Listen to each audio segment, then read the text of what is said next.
A nosotras nos gusta trabajar y estamos orgullosos de lo que hacemos. Lo que necesitamos acá es vender. Si el tren de la tarde parara, venderíamos todo. Tendríamos mucho trabajo y estaríamos bien. ¿Y por qué es que no para el tren internacional inquilino? Querían que el tren llegara más rápido a Bolivia y hace muchos años ya que no para en nuestra estación. Pero si yo he visto que paraba. Bueno, como el ferrocarril no tiene más que una vía, cuando dos trenes vienen en dirección contraria, uno tiene que quedar parado en la estación mientras el otro pasa. Por eso nosotras todas las tardes nos vamos a la estación, por si acaso el tren internacional llega a parar. Y dígame, ¿no habría trabajo por acá en alguna otra cosa? ¿No hay como ganarse la vida cultivando la tierra, por ejemplo? Pero no hay agua, señor. No hay agua, no hay nada. ¿Y la tierra es buena? La tierra es buena, pero no hay agua. No hay cómo trabajarla. Acá llueve muy poco. Lo único que les queda es su artesanía. Colorida, ingeniosa, original. Pero para venderla dependen del tren que pasa con los turistas. El tren de la tarde puede que pare. A veces para.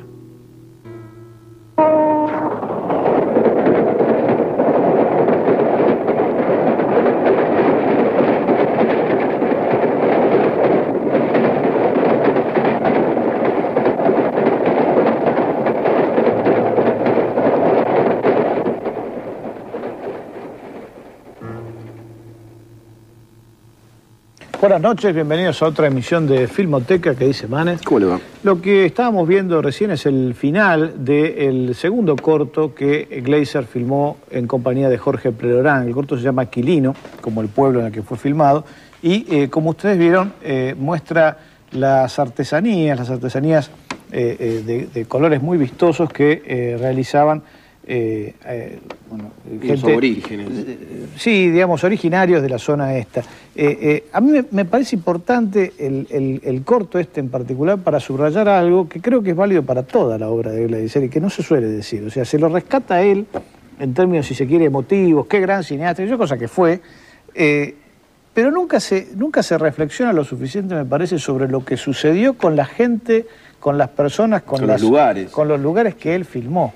Es decir, porque no era un cineasta abstracto, no era Norman McLaren, que hacía cosas que eran totalmente ajenas a la realidad. Sí, relacionar eso con el presente es fundamental. No puede no hacerse. Claro. Entonces, en el caso de Quilino, como ustedes vieron recién, el problema de la gente que ha hecho estas artesanías es que apenas las pueden financiar, apenas pueden pagar por los materiales con las que las realizan, que es una tradición aparte centenaria, como dice en el corto, porque no los pueden vender, ya que sus principales compradores son los turistas que paran en Quilino porque el tren para en Quilino. El problema que plantea el corto es que a veces el tren ya no para en Quilino. Y si nos trasladamos, el corto es del año 65, 66, 40 años para acá, ya no hay tren en Quilino, y entonces no hay más aborígenes y no hay más artesanías en colores. No hay nada. No hay nada de nada, salvo los que trabajan en una fábrica de vidrio, que es lo único que ha mantenido a Quilino con vida hasta la fecha. Tampoco hay más fábrica de vidrio. No sé si podemos ver unas fotos que fuimos con Octavio. Yo viví en una época en Córdoba, Quilino no está lejos de la ciudad de Córdoba, y fuimos porque Octavio quería ver el pueblo.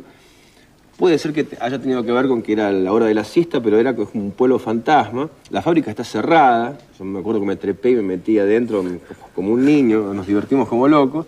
Pero realmente no hay nada. O sea, quedó... Lo más impresionante de la foto que ustedes trajeron es la foto de la estación de tren, que ya no tiene tren, ¿no? Y creo que esto es elocuente, porque Gleiser filmó una época... que ya no existe, que ya no es la misma y que no ha cambiado para mejor realmente.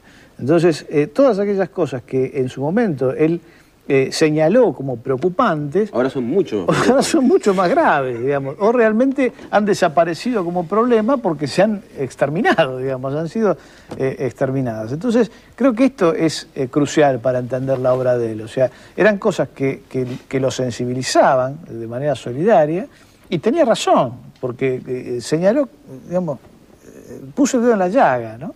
Con México me parece que pasó lo mismo, porque en México la Revolución Congelada está filmada en buena parte en Chiapas. Es decir, no en cualquier lado, sino en un lugar donde algunos años después, bueno, se produjo uno de los movimientos más importantes de los grupos indigenistas de las últimas décadas. O sea, donde dijo acá va a pasar algo, efectivamente pasaron cosas, ¿no? En la película Los Traidores, por ejemplo, se muestra una toma de fábrica, en donde, por supuesto, los obreros de esa fábrica están pidiendo mejoras en sus condiciones de trabajo. Bueno, esa fábrica, que era de ficción en ese momento, es decir, era una historia de ficción, pero basada en realidad, está filmada en una fábrica de verdad, con obreros de esa misma fábrica. Esa fábrica ya no existe más. Es una de las muchas fábricas que se cerraron durante la época de Menem. Entonces, los obreros que entonces participaban de Los Traidores y estaban en esa fábrica, ya no son ni obreros de esa fábrica ni nada. Entonces, realmente, si uno sigue paso a paso los procesos que siguieron aquellos personajes de las películas de Gleiser, aquellos sujetos filmados por Gleiser, va a ver que la advertencia que él hace sobre lo que está por pasar era real, digamos, y no era algo que uno puede desestimar alegremente o desplazar su importancia sobre la figura de él, que yo creo que es algo que a él no le hubiera gustado. Acá lo importante no es el cineasta, sino lo que está filmado por él, ¿no? Y la gente habla de Gleiser bastante, pero su cine no se muestra mucho. No. Otro ejemplo de esto creo que es el final del cortometraje Ceramiqueros de Tras las Sierras. Un corto que es uno de los menos políticos que Gleiser hizo en su vida. Realmente el objeto del corto son unos artesanos que trabajan con las cerámicas y nuevamente sobre el final del corto se plantea la cuestión, digamos, de cómo sobrevivir haciendo estas piezas de cerámica que son cada vez más difíciles de vender y cada vez más difíciles de hacer. Vamos a ver cómo termina Ceramiqueros de Tras la Sierra.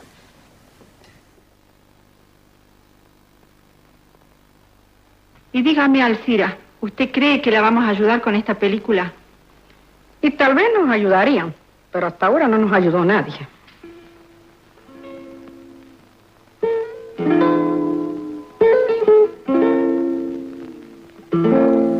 Como ustedes vieron en este final del corto Ceramiqueros de Tras la Sierra, el gesto que parece trivial, en realidad es totalmente inédito en la historia del documental argentino, ¿no? A lo que más se parece es a algunas cosas de Fernando Birri, es decir, el tipo da vuelta a la cámara y plantea ponerse en el lugar del sujeto filmado y pregunta, ¿y usted cree que este documental va a servir para algo?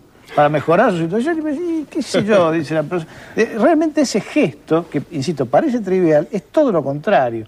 Y creo que es el comienzo, de una actitud políticamente mucho más explícita en la obra de él, ¿no? Es realmente tomar el lugar del otro, ¿no? Ponerse en el lugar del otro y, bueno, actuar en consecuencia. De hecho, el paso siguiente de Raimundo de Gleiser va a ser hacer un viaje por el mundo, junto con su compañera de entonces, Juana Sapire, y recorrer varios países y viajar a Cuba, que para todo simpatizante de izquierda en aquel momento era la meca, ¿no? Era el lugar a donde había que ir. ¿Comunista era Gleiser, se puede decir? Sí, lo que pasa que, a ver, ¿cuándo estuvo la izquierda unida en algo como para que uno pueda definir a un militante de izquierda con un solo rótulo? Imposible. Entonces, ¿qué pasa? Sí, por formación familiar, él procedía de una familia netamente comunista. Ahora, él participa de la FEDE, de la Federación Juvenil Comunista, y igual que el Che, se distancia de ellos porque le interesa mucho más la experiencia de Fidel Castro y del Che en Cuba que las directivas soviéticas. O sea, se vuelve muy crítico él de lo que estaba pasando en la Unión Soviética y le parece que la experiencia de Cuba es mucho más, bueno, factible, es algo posible y es latinoamericana además. Y en ese momento, él la siente más cercana a su sensibilidad. Usted dice que en ese momento todavía Cuba no era lo que después fue, digamos. Sí, no vamos a discutir ahora lo que después fue o lo que es ahora. A mí me gusta discutirlo. Sí, no tengo ganas. Me parece que es mucho más interesante conversar sobre lo que era en aquel momento o lo que se percibía en aquel momento. ¿Cómo era en ese momento? Bueno, lo vamos a ver en esta nota que Gleiser envía a Telenoche desde La Habana. Para llegar en este momento a Cuba había que irse primero a alguno de los países de Europa del Este y hacer un viaje larguísimo. Nadie quería ir a Cuba. Llegar. No se podía, ningún avión te llevaba directo. Entonces el recorrido que había que hacer era larguísimo, eran horas y horas y horas y muchas escalas para poder llegar a La Habana. Desde La Habana él se trasladó al interior, recorrió toda Cuba y vivió la experiencia con mucho entusiasmo. Para él era la utopía vuelta a realidad, que esto es algo que siempre se menciona en relación con la militancia en los 60, ¿no? Desde hoy se habla de utopía. En aquel momento la diferencia era que no se percibía como utopía, se percibía como algo que podía suceder, que era factible. Utopía es algo imposible. Bueno, para ellos la revolución, digamos, la revolución entendida como un sistema en el que la gente viviera de una manera más equitativa y mejor, era posible, digamos. Y para ellos la Cuba de Castro y el Che era eso, ¿no? El Che había sido asesinado ya en Bolivia en 1967 y realmente movilizaba a la juventud entonces. Entonces, vamos a ver este material, vamos a ver el entusiasmo del propio Gleiser, que hace de notero para Telenoche. No sabemos en realidad si estas escenas se llegaron a emitir o no, o fueron censuradas, no hay manera de saberlo, ¿no?